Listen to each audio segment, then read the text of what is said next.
Hello everyone. तो खेसारी लाल यादव जी और अमरपाली दुबे का एक और गाना 201 मिलियन व्यूज प्राप्त कर लिया है और इस गाने को लिखे हैं सुमित सिंह चंद्रवंशी जी और इसमें म्यूजिक म्यूजिक दिए हैं छोटे बाबा जी।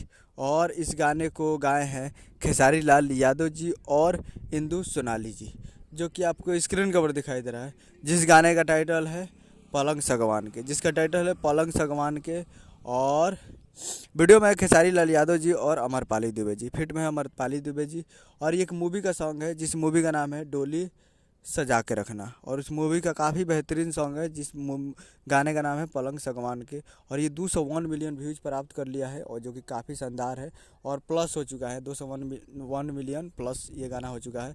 तो अभी फ़िलहाल 200 क्रॉस कर चुका है, तो बहुत ही बेहतरीन है। आप अभी तक आप लोग इस गाने को नहीं देखें तो आप लोग जाइए और जाकर ये फुल वीडियो सॉन्ग को आप जाकर देख सकते हैं SRK music Bhojpuri YouTube channel पे। SRK music Bhojpuri YouTube channel पे से जाइए और जाकर बहुत सारा प्यार दीजिए, जो कि 300 मिलियन तक पहुंच जाए। तो जाइए और जाकर इसको गाने को सुनिए। उम्मीद करना वीडियो चला तो चैनल को सब्सक्राइब लाइक करते हैं। कैसे खेसारी लाल यादव जी के लेटेस्ट लाते रहे। मिलते हैं अगले वीडियो में, तब तक के लिए जय हिंद जय भोजपुरी।